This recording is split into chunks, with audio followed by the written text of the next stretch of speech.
శంకర్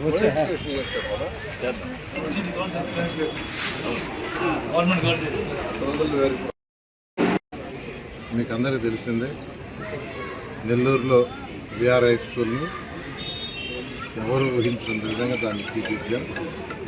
ఎందుకంటే అది 120 సంవత్సరాల చరిత్ర కలిగిన స్కూలు. అదే స్కూల్లో నేను 6th నుంచి 10th దాకా చదివా. అదే కాలేజీలో ఇంటర్ డిగ్రీ చదివాను. అదే కాలేజీలో పార్ట్ టైం లెక్చర్గా ఉద్యోగం స్టార్ట్ చేశాను. ఈరోజు ఇంత ఉన్నత స్థితికి పోయిన తర్వాత ఆ స్కూల్ని డెవలప్ చేయాలి. 2014-19లోనే 300 మంది పిల్లలకి hostel 11th class 12th class పెట్టి అనేక మంది ఐఐటి నీట్లో సెలెక్ట్ అయ్యారు. అయితే గత ప్రభుత్వం హాస్టల్ మూసేసింది. అసలు 120 సంవత్సరాల చరిత్ర స్కూల్నే మూసేసింది. అయితే ఎలక్షన్ ముందు ప్రామిస్ చేశాను నెల్లూరు ప్రజలకి, ప్రభుత్వం రాగానే దాన్ని రీఓపెన్ చేస్తానని. ఎవ్వరూ ఊహించినంత విధంగా ఆ స్కూల్ని ఎన్సీసీ గ్రూప్ వాళ్ళు, నారాయణ గ్రూప్ మా పిల్లలు కలిసి దాన్ని ఎంతో చక్కగా తీర్చిదిద్దారు. ఈరోజు క్లాసులు స్టార్ట్ చేసుకున్నారు. అయితే ఆ బిల్డింగ్ ఇనాగ్రేషన్కి విద్యాశాఖ మంత్రి యువనాయకుడు లోకేష్ గారు 7వ తేదీ మార్నింగ్ వచ్చి ఆ బిల్డింగ్ని అఫిషియల్గా ఇనాగ్రేషన్ చేయడం జరుగుతుంది. ఈ నేపథ్యంలోనే సుధాకర్ రెడ్డి గారు ఏఎస్ఆర్ కంపెనీ కన్స్ట్రక్షన్ కంపెనీ నెల్లూరులో పుట్టి పెరిగారు. వారు రెండు కూడా మూలాపేట ఏరియాలోనే ఉంటారు. దాదాపు 10 ఏళ్ళు. వారు యాక్చువల్గా ఆ స్కూల్ చూడటం నేనే యాక్చువల్గా ఇన్వైట్ చేశాను. స్కూల్ చూసిన వెంటనే నేను కూడా నెల్లూరులో ఒక స్కూల్ ఇంతకంటే బాగా చేస్తానన్నారు. ఇంతకంటే బాగా చేస్తానని నిజంగా చాలా హ్యాపీ అయ్యాను. మీరే సెలెక్ట్ చేసుకోమంటే వారే మూలాపేటలో ఉండే ఈ యొక్క స్కూల్ని సెలెక్ట్ చేసుకున్నారు. దీన్ని యాక్చువల్గా బిల్డింగ్స్ డిజైన్ కూడా తీసుకొచ్చారు. ఇవన్నీ కూడా రేపు 7వ తేదీ విద్యాశాఖ మంత్రి గారి యొక్క చేతుల మీద దీనికి వర్చువల్గా శంకుస్థాపన చేయించి డిసెంబర్ కల్లా మేజర్ కన్స్ట్రక్షన్ ఫస్ట్ ఫేజ్లో 14 నుండి కన్స్ట్రక్షన్ చేస్తున్నారు.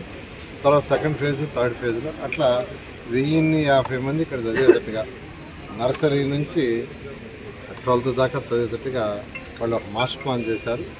ఫేజ్డ్ మాన్లు ఎవరీ ఇయర్ కొన్ని లెక్కన 2-3 సంవత్సరాలు అనుకుంటాం. ఈ 3 సంవత్సరాల్లో ఈ ప్రాజెక్ట్ వాళ్ళు పూర్తి చేస్తారు. వారిని ప్రత్యేకంగా అభినందిస్తారు. ఎందుకంటే విఆర్ హై స్కూల్ చూడంగానే వెంటనే చేస్తారు. ఆల్రెడీ వాళ్ళు అల్లూరులో చేస్తున్నారు. ఒక స్కూలు 500 మంది రెసిడెన్షియల్కి యాక్చువల్గా నిరుపేదలకి రెసిడెన్షియల్ చేస్తున్నారు.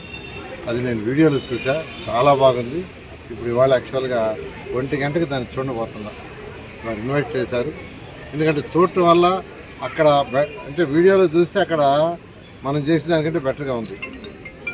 సరే, అంత బెటర్గా ఉన్నప్పుడు మన కంటితో పోయి చూస్తే ఫిజికల్గా ఇంకా వీటిని తీర్చిదిద్దుతుంది. నెల్లూరులో ఉన్న సిటీలో ఉన్న 54 స్కూల్స్ని ఈ 4 సంవత్సరాలు తీర్చిదిద్దాం. ఈ సంవత్సరం అయ్యే లోపల 14 హై స్కూల్స్ ఉన్నాయి.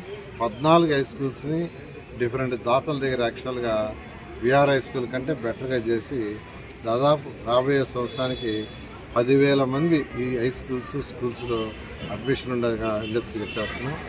మరొకసారి దాత ఎవరైతే డిఎస్ఆర్ కన్స్ట్రక్షన్ కంపెనీ యొక్క ఎండీనా చైర్మన్ సుధాకర్ రెడ్డి గారికి మరియు ఆ మేనేజ్మెంట్ మొత్తానికి ప్రత్యేకంగా ధన్యవాదాలు చెప్తున్నాను. P4 ప్రోగ్రామ్, సీఎం గారు P4 అనే ప్రోగ్రాం తీసుకొచ్చారు.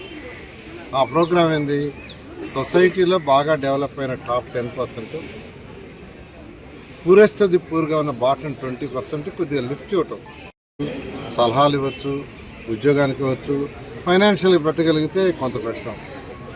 అలా యాక్చువల్గా ఈ P4 ప్రోగ్రాంలో విఆర్ హై స్కూల్ని యాక్చువల్గా నారాయణ గ్రూప్ అండ్ ఎన్సీసీ వాళ్ళు చేశారు. ఇక్కడ డిఎస్ఆర్ వాళ్ళు యాక్చువల్గా దీన్ని ఇన్ఫ్రాస్ట్రక్చర్ చేస్తున్నారు. నారాయణ గ్రూప్ నుంచి అకాడమిక్ సపోర్ట్ ఫుల్గా ఉంటుంది. ఈ విధంగా నెల్లూరు సిటీలో ఉన్న 54 స్కూల్స్ని రాబోయే 4 సంవత్సరాలు పూర్తి చేస్తామని నెల్లూరు ప్రజలకి అందరూ అడుగుతారు ఏమంటారంటే మీకు స్కూల్స్ ఉన్నాయి కదా సార్, మీకు కాంపిటీషన్ కదా, మీరు ఎందుకు చేస్తున్నారని. ఇది ఈ స్కూల్స్ నుంచి ఎంతో ఎదిగాం. ఈరోజు భారతదేశంలో 30 రాష్ట్రాల్లో నారాయణ ఇన్స్టిట్యూషన్స్ ఉన్నాయి. 6,50,000 మంది పిల్లలు చదువుతున్నారు. 60,000 మంది ఉద్యోగస్తులు డైరెక్ట్గా నెల పిఎఫ్ ఈఎస్ఐ గట్టి జీతాలు తీసుకుంటున్నారు. సాల్ సాటిస్ఫాక్షన్, దానికి లిమిట్ ఉండదు. ఇక్కడ పుట్టి పెరిగినందుకు నెల్లూరు గడ్డకి చేయాలనే ఉద్దేశంతో ఒక సాటిస్ఫాక్షన్, అందుకు చేస్తున్నాను. నేను ఏదైతే తలిచానో దానికి సపోర్ట్ చేస్తున్న ఈ యొక్క సుధాకర్ రెడ్డి డిఎస్ఆర్ గ్రూప్ మరొకసారి ప్రత్యేకంగా ధన్యవాదాలు చెప్తాను.